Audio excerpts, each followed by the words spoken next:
The mitzvah is to eat the. No, that's really why the Rambam holds the slaughter and the eating are two different mitzvahs, because it's not on the same day. That's why some say explanation for the Rambam why slaughter and eating the Korban Pesach are two different mitzvahs. Some hold not, but the reason why the Rambam holds it's two separate mitzvahs is because it's two different times. You see, it's done on 2 different days, so you see it's probably it would be considered 2 different mitzvahs. So you have to eat ala sova. What's ala sova mean? Full stomach. Full stomach. What's a full stomach, Peter? Tell me what a full stomach means. Well, I guess you don't really want to have anything else to eat. Oh. Not so, not exactly. A little bit similar to that, yeah. The Rambam, actually, it's interesting. The Rambam holds that so you have to eat it when you're full? Yeah, that's right. Yeah, the Rambam holds, very interesting. Yeah? You eat the Korban Pesach during Shulchan Aruch, during a meal, is one time you eat it, and then you eat it later on also, al sova, while you're full. But he's the only opinion who holds that you actually eat it during a meal. Because otherwise, they say, like, otherwise, why do we even mention the fact that we have a meal, Shulchan Aruch? Why is it one of the part of the Seder? Why do we have to mention it for? You gotta give a nice meal. Because the Rambam held that you actually eat the Korban Pesach also twice eating it at night, during a Shulchan Aruch and during afterwards that we eat it. What's ala sova? There's a Gemara in Nazir, Daf Chav Gimel. What does it mean you're eating it when you're satiated? So Peter says you don't want to eat anything else, but it's not really so true. It says in the pasuk, Ki yisharim darchei Hashem, the ways of Hashem are straight, the tzadikim yelchu bam, and the righteous people go in them, u'paishu mikashu bam. But people who are paishea, are negligent, they stumble over the ways of the mitzvahs. We'll see. Mashal of Shkei B'Yagam is a mashal to 2 people. Shitzaru es Peschayek. They both roast the same Korban Pesach. Echad achul l'shom mitzvah, but echad achul l'shom achilas gasa. One of them is eating it l'shem mitzvah, one of them is eating it because he wants to be a glutton. Zeh she'achul l'shom mitzvah tzadikim yalchu ba, zeh she'achul l'shom achilas gasa, u'paishu mikashu ba. Amalei Shlakish, hi, Russia Karaslay. Well, you think it's a Russia? Because a guy eats a Korban Pesach when he's a glutton. You're right, he didn't do the most preferred way. Pesach bia ka'avik. So what does Taisvis say? Pesach bia ka'avik. So Taisvis seems to say from here that achila gasa, we have an achila gasa where you're totally stuffed, it's considered an achila. If it has the ramifications, Michael. Have a bagel, lox. Thank you. It has the ramifications of an achila. That's what it seems from our Gemara, right? Gemara says you're not considering the most choicest way of eating the Korban Pesach, but you're Mekayim the mitzvah of eating Korban Pesach. So Taisvis says you are, obviously achila gasa is considered, if you want, go to Taisvis if you want. Taisvis will give her a Moscow Pesach if you want, if you're interested. Pesach. So it's Kai says it seems like achila gasa would be considered achila. Kai says bekasha, because we go on Yom Kippur, Pesach, Bia Ka'avik, sorry. We go on Yom Kippur that if you eat achila gasa, I wouldn't try this at home, but if you eat achila gasa on Yom Kippur, you don't get kares. If you're totally full on Yom Kippur and you eat, you're pucked, you don't get kares. I'm saying I wouldn't advise you to do it. But you can no chi of kares. So you see achila gas on Yom Kippur. It's not considered achila. So Kaisis asked it for a contradiction. Our Gemara seems to say, if you eat when you're full, you're a glutton, and you eat, it is considered achila. And the Gemara by Yom Kippur seems to say it's not an achila. You're pucked. The Gemara is, this is Rabbi Tab's Gabuki. Listen to Rabbi Tab. Why be Rabbi Tab? Yitrei yonei achila gasa yesh. There's 2 types of achila gasa. There's 2 types of eating when you're full. What do you mean? When you're full, you're full. No. The Big Tom splits it like by the hair's breadth. What does he say? He says, Gemara Yuma, which says you're pucker, is kigoy shagaf shoy kotza ba'achila biroy soyvoy. You're disgusting. If you eat another pickle, you eat another thing, anything, you're holding by disgust already. It's like, you can't eat another drop. That's Achila Gasa, which you're exempt on Yom Kippur for. What are we referring to when we talk about when we talk about Alasova? When we talk about Alasova regarding the Korban Pesach, he says, She'ein Gasha Katza. You're not disgusted by what eating the Korban Pesach. Ela She'ein Re'ev Lechol Ke'avon. You're not hungry to eat it with a desire. So the Korban Pesach, when we say a Korban Pesach has to be eaten Alasova, according to Rabbi Tam, it does not mean that you are disgusted with it, with what you're eating. It means that you are not totally satiated. Now you still have room and you are going to eat now the Korban Pesach. That's according to Rabbi Tam. What is this for behind the Hadir and Yom Kippur? Yom Kippur, so Yom Kippur, you're only exempt if you're really, because we talk about like Inuyim, like afflicting yourself. Well, I can't eat on Yom Kippur. So you're afflicting yourself by eating too much. Right, that's why you're That's the punished, reason? right? Yeah. I see. Okay. So everyone has to be a little bit of a wise person and realize that while he's eating enjoying the chicken soup and all the matzah on Pesach night, you have to make sure you have room for the afikomen. They shouldn't be considered disgusting for you.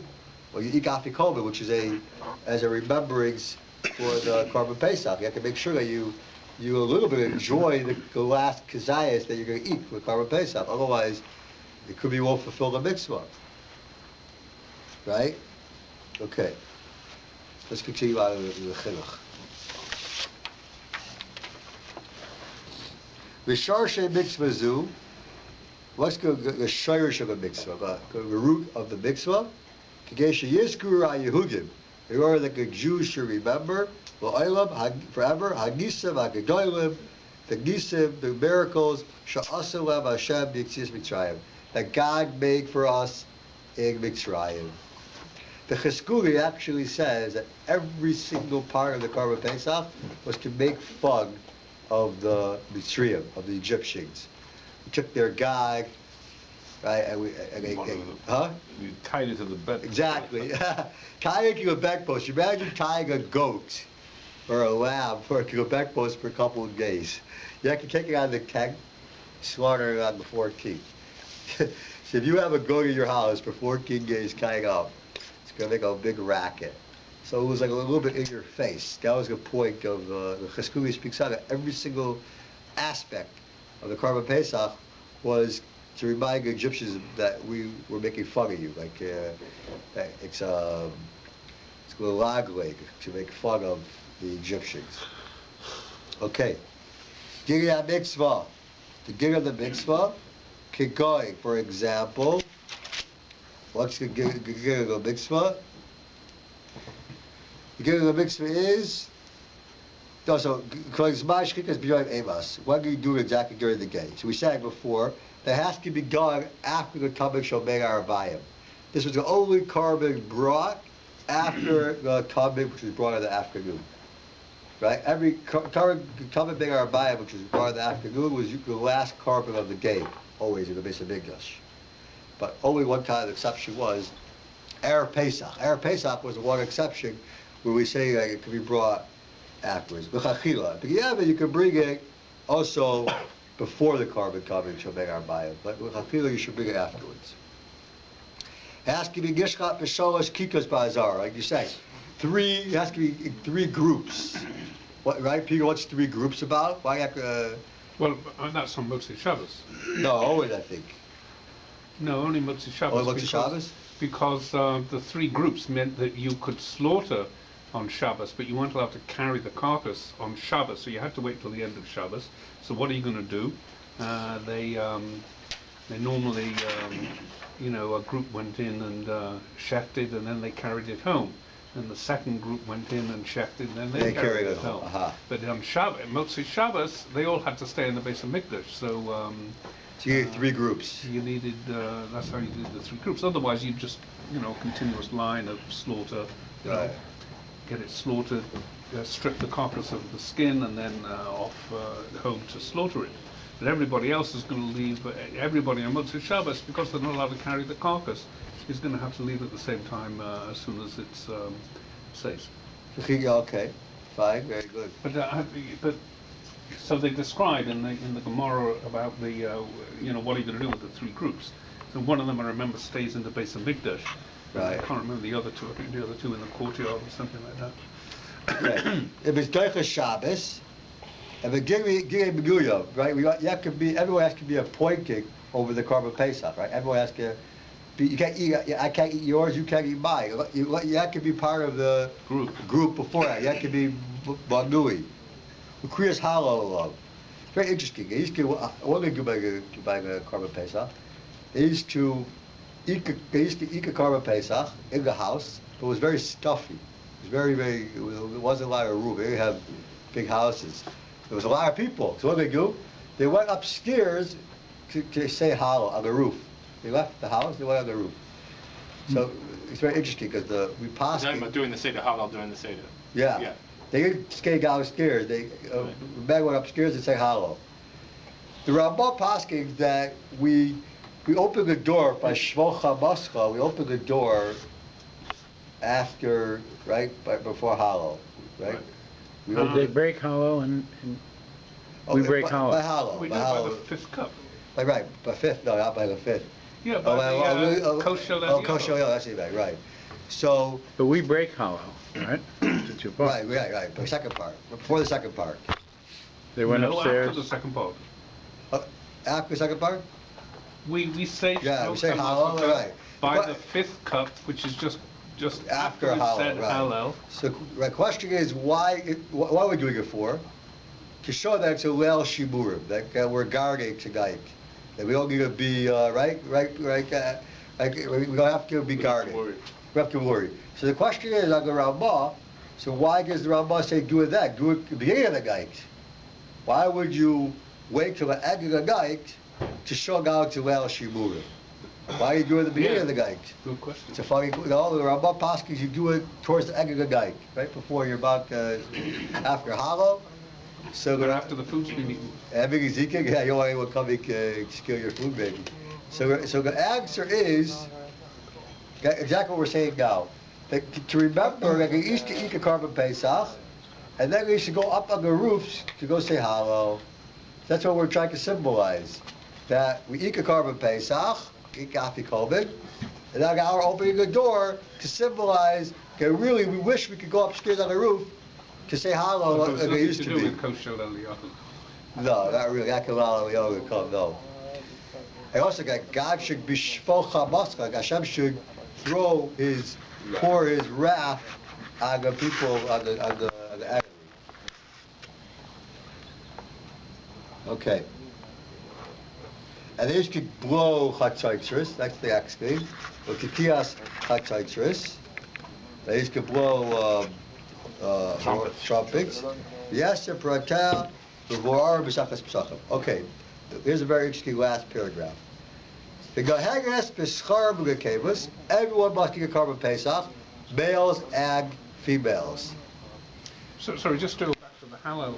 I thought the Gemara says that the Levium would sing Hallel over and over and over and over again while they were doing the Shechita. By the Korban Pesach. By the Korban Pesach. Is that not what he's referring to? I think so, yeah. That's what he's referring to, yeah. The Levium. The basic figures, he used to say Hallel. Because they said they would do it over and over again until everybody had finished. Right, till ending exactly symmetrically with the finishing of everything. Right. Yeah. So. That's what we're referring to it. That's the Kriyas Halal, or over the Korban. Yeah. So a lady also has to get Korban Pesach. Bismara bias. Okay, this is a big controversial issue over here. Right? Bismara bias. Korban Pesach was only at the time of the Beis HaMikdash. So, Irving. You don't have GDF at Korban anymore. No, that's not why it's controversial. Why is it controversial? Because you don't have a Beis HaMikdash. Huh? Because we don't have a Beis HaMikdash. And therefore what? Therefore you don't have to bring the Korban Pesach this way, man, no? That's not a controversy, just a practicality. The controversial Bring up issue. Korban Street then, The controversial issue is that there are those who want to bring the Korban Pesach even today. Oh, can they bring it or not? On the Harabayas. This caused lots of friction, right? There was a Chassam Sofer hold. Now Chassam Sofer, who lived years ago, he held a Galagez, Shabel could bring the Korban Pesach. You go Bishop Biggest, you go Bishop Biggest. Makriv Rafal Pishay bias. The Gemara says you can bring a Korban Pesach, even though there's no Bishop Biggest. Why? Kiksha Rishayga, Kiksha Lashayka, but Kiksha Lasalava. The original Kedusha, the Bishop Biggest, stays. Right? Once it became holy, there's no reason why you cannot bring a carbon, even Galagaze. It was actually holy before the Beis Hamikdash. Huh? That place was holy before the Beis Hamikdash was built. That's why it was built there. Okay, you're right. Yeah, okay. Fine. But Very good. No, unlike the Mishkan. Yeah, The place of Beis Hamikdash yeah. was. Very good. But the one difference between the Korban Pesach and the other Korbanos is that if the whole of Am Yisrael is Tomei, then you could still allow to very bring good. the That's very good. Korban Peter touched on one of the big points over here. Rav Steinsaltz also wanted to go to Gahara Bias. He has a whole website on it. But he really was very strong, adamant about going to Gahara Bias. The Lubavitcher Rebbe actually originally wanted to say that all Jews should leave Yerushalayim on the 14th in order that they shouldn't be obligated to bring a car. No, you're Igus. Everyone, that's what he's stating, that everyone should leave Yerushalayim on the 14th. Okay, you're already considered far away. You're far away, you don't have to bring it. Then he changed his mind. He said it wasn't so, you don't have to. Oh, so what's the reason why you'd be able to? Like Peter's saying, there's a logic to say, Toma Hutra B'tzibor. Korban Pesach is brought, even when the majority of the community is Tameh. So even though Galagez, everyone is considered Tameh, we would be able to bring the Korban Pesach Galagez also. So Reb Sternbach, who was from a Rav in Johannesburg, was now a Rav in Yerushalayim for the last 20, 30 years, he says, do we have permission to bring the Korban Pesach Galagez? First of all, he goes through it, are there real Kohanim today? You know for sure, huh? Who's who? Who is who? Right? We know that our families, which are the lineage is tracked. We don't really know for sure. We'll speak about it. He says, do we have permission to bring a Korban Pesach today if we're not worried about Pikuach Nefesh? Right? Because it could be a Pikuach Nefesh. It could be dangerous to go on the higher bias. Right? No? It could be very dangerous. So that's one reason why we would not want to bring the Korban Pesach on the higher bias, because it's Pikuach Nefesh. He says there's a story here with the Rabbi Rapheal in Paris. He wanted to bring Korbanos today. He goes to the Chassam Sofer, brings from Rabbi Eger, who also held. He wanted permission to bring Korban Pesach, but one of the officers did not allow him. The Rabbi Eger was ready to go ahead and bring the Korban Pesach. But do we have permission, Gomaisa, to bring the Korban Pesach today? So there's a lot of factors. There's a factor, like we say, of which would allow you to bring a Korban Pesach. There's the factor of Kohanim, that we should not, right? Do we know for sure that everyone is a Kohen? He says here, he brings down, I saw from a tshuva, from a responsa, that there's a family where the lineage is tracked. And he says, I don't know for sure you can rely on that. Who says? Maybe along the way, someone became got messed up, is not a real Kohen. The Chassam Sofer held, we can rely on Chazakah. We know that all universally around the Torah we know, the fact is we rely on Chazakah. How do we know that you're Jewish? Right, how do I know? You don't know. You don't know. Hopefully I know. How do you know that you're Jewish, Michael? How do you know you're Jewish? Just based on my family. You rely on Chazakah, that your mother was Jewish, her mother was Jewish, right? You don't know for sure. So that's why the Chassam Sofer held that we can rely. Okay, these guys are Kohanim. Why? Because, right? They come from Kohanim. What's wrong? Why we all of a sudden we're worried about this fact? But here we're worried about relying on Chazakah more than anywhere else. So the reason why you can bring a Korban Pesach, we say, is because Makriva al Mishaim bias. There's no Pesach Bigdish today. But it's only by the Korban Pesach. Why are all Korbanos? Someone going to sing. He gets off easy these days. Someone sings by accident. He goes away smiling. You know what happens, Kimchi Gay? Nothing. What happened in the olden days? Had to bring a Korban. Wasn't so simple. You thought a lot harder before you sing. No? Yeah. Nowadays, no chakas. You say if you're gaving, if you pray, and you read the Korban. Korban, no, it says if you brought a korban chakas. But bottom line is, it doesn't cost you it doesn't cost you $1,500. It's not, you know, you just come to shul and say it doesn't cost you much money. So, why do you bring up, because the Habit Dover, the Tziv says that all the other korbanos, by Migbar, Shlach, he brings down that all the other korbanos, why there's no reason at all, no one even dreamt of bringing any other korbanos, is because all the other korbanos need reach, nichoach, needs to be a certain appeasement where to Hashem, needs to be Isha la Hashem. That you don't have because no Ashra Shchiga. When the divine presence is got around, that you can't fulfill. But Korban Pesach doesn't say anything about reach. It has to have a pleasant smell, Glashem, Nichoach. He says this is the only korban. He says Korban Pesach is the only korban with even a small, slight chance that we should be able to bring to nowadays. But the other korbanos, he says the fact that you need to be Lashem, there's no logic to say you'll be able to bring the other korbanos nowadays.